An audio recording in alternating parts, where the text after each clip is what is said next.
The news में आपका स्वागत है। मैं हूं रिजवान और जैसा कि आपको पता है कि हिंदुस्तान में 59 चाइनीज एप्लीकेशंस को बैन करने के बाद 47 एप्लीकेशंस को और बैन किया गया। टोटल 106 एप्लीकेशंस को बैन करने का एक बड़ा कदम उठाया गया था हिंदुस्तान की गवर्नमेंट के द्वारा, इंडियन गवर्नमेंट के द्वारा, सिर्फ इसलिए कि यहां से किसी भी तरीके की प्राइवेसी को लीक न किया जा सके, किसी भी तरीके की इंफॉर्मेशन लीक न हो। अगर इतना बड़ा कदम उठाया जा सकता है सिर्फ इंफॉर्मेशन लीक न होने की वजह से, तो क्या यहाँ पे सवाल ये उठता है कि सोशल मीडिया में जिस तरह से नफरतें फैल रही हैं, नफरतों को पोस्ट किया जा रहा है, क्या उस पर कंट्रोल नहीं किया जा सकता है? और यही सवाल अमेरिका के एक अखबार ने उठाया है। द वॉल स्ट्रीट जर्नल ने ये पोस्ट किया, खुलासा किया है कि हिंदुस्तान में जो भी फेसबुक में पोस्ट होता है वहां पे जो पॉलिटिकल लीडर्स हैं वो कंट्रोल करते हैं। इसी न्यूज़पेपर की कटिंग को पोस्ट करते हुए राहुल गांधी ने ट्वीट किया है, ट्वीट कर निशाना साधा है सीधे सीधे बीजेपी और आरएसएस के लोगों पर कि इन्होंने फेसबुक पे, व्हाट्सएप पे कंट्रोल किया हुआ है, क्या पोस्ट करना है क्या नहीं पोस्ट करना है।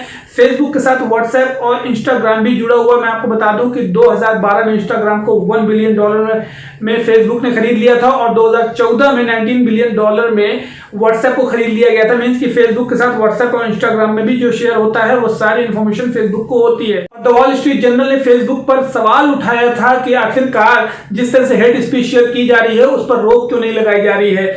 ये सवाल उठाने के बाद में टी राजा सिंह, जो कि एमएलए हैं तेलंगाना के, बीजेपी के एमएलए हैं, इन्होंने एक स्पीच शेयर की थी जिसमें ये कहा था कि जो रोहिंग्या के मुसलमान हैं, जो घुसपैठियां हैं, उनको गोली मार देनी चाहिए। ये एबीपी न्यूज ने भी इस स्पीच को दिखाया था और इस तरह की नफरतें फैलाने के लिए फेसबुक इंडिया को जिम्मेदार ठहराया गया है। असम में नागरिकता विवाद और रोहिंग्या का मुद्दा देश भर में छाया हुआ है। इस बीच बीजेपी के दो बड़े नेताओं ने अजीब बयानों ने माहौल को और गर्मा दिया है। तेलंगाना से बीजेपी विधायक टी राजा ने कहा है कि घुसपैठियों को गोली मार देनी चाहिए, तो असम के बीजेपी प्रवक्ता प्रमोद स्वामी ने कहा है कि असम को डंपिंग ग्राउंड नहीं बनने देंगे। सबसे पहले आपको तेलंगाना के बीजेपी विधायक टी राजा का बयान दिखाते हैं। टी राजा ने कहा है कि रोहिंग्या मुसलमान और बांग्लादेशी घुसपैठिए अपने देश नहीं जाते तो इन्हें गोली मार देनी चाहिए। बांग्लादेशियों को, रोहिंग्या मुसलमानों को वापस उनके राज्य में भेजने की आवश्यकता है, वापस उनके देश में भेजने की आवश्यकता है, ना कि भारत देश में ऐसे कीड़े मकोड़ों को रखने की आवश्यकता नहीं है।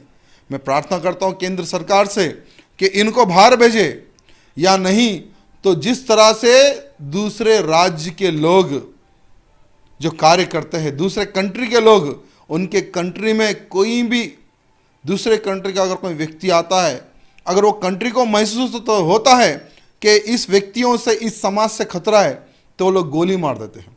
वैसे ही भारत देश में भी जो भी रोहिंग्या है, जो भी बांग्लादेशी है, अगर ये लोग इज्जत से भारत देश छोड़ के नहीं जाते हैं तो इन सारे के सारे लोगों को गोली मारकर खत्म करने की आवश्यकता है, तभी हमारा भारत देश सुरक्षित रहेगा। तो बीजेपी के विधायक टी राजा का जहरीला बयान आपने इस पर सवाल किया गया तो जो अंकी गांधी हैं, जो फेसबुक की पब्लिक पॉलिसी डायरेक्टर है इंडिया की, उन्होंने जवाब दिया कि किसी भी तरीके की हेट स्पीच को बर्दाश्त नहीं किया जाएगा। और जब उनके एक एम्प्लॉय ने इस बात को रोकने के लिए, इस तरह की हेट स्पीच को रोकने के लिए कहा गया कि बीजेपी के लोगों का जिस तरह का वीडियो शेयर होता है उसको रोक लगाई जाए, उस पर किसी भी तरीके से बैन लगाया जाए। और बीजेपी के जो एमएलए हैं टी राजा सिंह, इनको भी बैन लगाने के लिए कही गई बात, तो अंकी दास जो है डायरेक्टर, उन्होंने साफ साफ मना कर दिया कि इस पर बैन नहीं लगाया जा सकता किसी भी तरीके का, क्योंकि हिंदुस्तान में अगर बैन लगा दिया गया तो हिंदुस्तान वर्ल्ड की पॉपुलेशन के हिसाब से सबसे ज्यादा यूजर, 34 करोड़ से ज्यादा यूजर हिंदुस्तान में फेसबुक के हैं। और अगर ये बैन लगा दिया जाता है बीजेपी के लोगों की पोस्ट शेयर करने पर, तो एक बड़ा नुकसान झेलना पड़ सकता है। इस पर बहुत सारे लोगों ने सोशल मीडिया पर टिप्पणी करना चालू कर दी और इसी बात को लेकर साकेत गोखले, जो ट्रांसपेरेंसी एक्टिविस्ट एंड इन्वेस्टिगेटर हैं, उन्होंने ट्विटर अकाउंट पे शेयर किया है कि क्यों अंकी दास, जो डायरेक्टर है फेसबुक की, वो क्यों नहीं बीजेपी के और आरएसएस के जो हेड स्पीचेस शेयर की जाते हैं उनको कंट्रोल करती हैं, वो या तो उनको बैन करती हैं। उसका रीजन ये है कि उनकी जो बहन है रश्मि दास, उन्होंने ये बात बताई कि रश्मि दास उनकी बहन है जो पहले से ही जेएनयू में फॉर्मर जनरल सेक्रेटरी रही हैं और प्रेसिडेंट भी रही हैं एबीवीपी की, तो उनका पहले से कनेक्शन बीजेपी से जुड़ा हुआ है। इस वजह से कहीं ना कहीं वो बीजेपी के लोगों की किसी भी तरीके की हेट स्पीच को नहीं रोकती हैं। और उनका ये भी कहना है कि इन्होंने पीएम मोदी के लिए एक ऐसे भी लिखा था इनकी तारीफ में। हालांकि ये बात वेबसाइट में, कई सारी वेबसाइट में भी पब्लिश हुई थी कि उन्होंने ऐसे लिखा था 2017 में। तो the wall street of journal, जो कि अमेरिका के अखबार के द्वारा ये बात का खुलासा किया गया था और इस पर सवाल भी उठाए गए थे कि टी राजा सिंह को क्यों बैन नहीं किया गया था। इसके बाद में उनके कुछ पोस्ट को डिलीट भी कर दिया गया था और ये भी कहा गया कि उनका जो अकाउंट है उनसे अकाउंट से ऑथराइजेशन मींस की ब्लू टिक हटा ली गई है और उनके कई सारे पोस्ट भी डिलीट कर दिए गए थे। सवाल के साथ साथ अब सोशल मीडिया पे बहुत सारे लोगों ने इस चीज को खुलासा करना चालू कर दिया है और ये भी कहना चालू कर दिया है कि टिकटॉक की तरह इसकी भी, फेसबुक की भी रेटिंग अब डाउन होने लगेगी, मींस डाउन होने लगी है।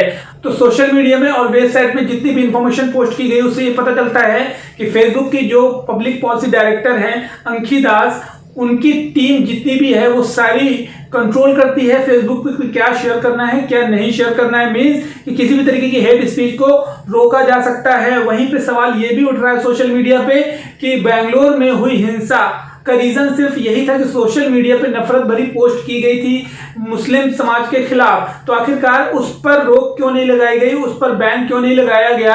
और इस तरह के नफरत भरे पोस्ट पहले भी किए गए थे जो कि दिल्ली दंगे हुए थे। तो इस तरह के सारे सवाल सोशल मीडिया से उठ के आ रहे हैं कि आखिरकार फेसबुक जैसा प्लेटफॉर्म जो सोशल मीडिया पे आज 34 करोड़ से ज्यादा यूजर हिंदुस्तान में है और अगर मैं टोटल इंटरनेट यूजर की बात करूं तो 56 करोड़ लोग हैं। तो अब 56 करोड़ लोग इंटरनेट यूजर है, 34 करोड़ लोगों से ज्यादा फेसबुक यूजर है और सोशल मीडिया पर अलग अलग और भी प्लेटफॉर्म है जिनके थ्रू इस तरह के मैसेजेस एंड इमेजेस शेयर की जाती हैं। जैसा कि आपको पता है कि टिकटॉक पे भी निखिल गांधी ने ये बात का दावा किया था कि हमारे यहाँ से किसी भी तरीके की पॉलिसी शेयर नहीं की जा रही है। उसके बाद भी इंडियन गवर्नमेंट ने इस पर यकीन नहीं किया और उसको बैन लगा दिया। मींस कि अगर हिंदुस्तान में किसी भी तरीके के लोग हैं तो वो कहीं ना कहीं यकीन अपना खो बैठते हैं सिर्फ इसी तरीके की एक्टिविटी की वजह से। तो जाहिर सी बात है फेसबुक में बैठी हुई डॉक्टर अंकी गांधी, जिन्होंने इस बात के लिए साफ साफ मना कर दिया कि हम किसी भी तरीके से बीजेपी के लोगों की जो पोस्ट है शेयर करने से बैन नहीं कर सकते, ना उनको बैन कर सकते हैं क्योंकि यहाँ पे सबसे ज्यादा बिजनेस आता है हमारा हिंदुस्तान में। मींस कि अब जो आईटी सेल के लोग बैठे हैं, जो बीजेपी के लोग बैठे हैं, जो आरएसएस के लोग बैठे हैं, जितने लोग हैं सबसे ज्यादा पोस्ट यही शेयर करते हैं। इनकी पोस्ट को अगर रोक दिया गया तो बहुत बड़ा नुकसान हो जाएगा। तो आपका क्या कहना है, आपकी क्या राय है, हमें नीचे कमेंट बॉक्स में जरूर करें क्योंकि सोशल मीडिया पे इस तरह के मैसेज और इस तरह के इमेजेस को शेयर करना बिल्कुल भी वैध नहीं होना चाहिए, एकदम लीगल नहीं होना चाहिए। इस तरह के लोगों को भी बैन कर देना चाहिए और फौरन के फौरन उन पर एक्शन होना चाहिए और हमें किसी भी तरीके से नफरत भरी पोस्ट को अप्रिशिएट नहीं करना चाहिए, ना ही शेयर करना चाहिए। द न्यूज़ के माध्यम से हम सिर्फ यही मैसेज देना चाहते हैं कि किसी भी तरीके से अमन और चैन और शांति बनी रहे हिंदुस्तान में और नफरत भरी पोस्ट जो है वो शेयर ना करें। आपकी क्या राय है जरूर लिखें नीचे कमेंट बॉक्स में। चलिए मिलता हूं आपको अगली वीडियो में, तब तक के लिए ध्यान रखें अपना, टेक केयर, जय हिंद।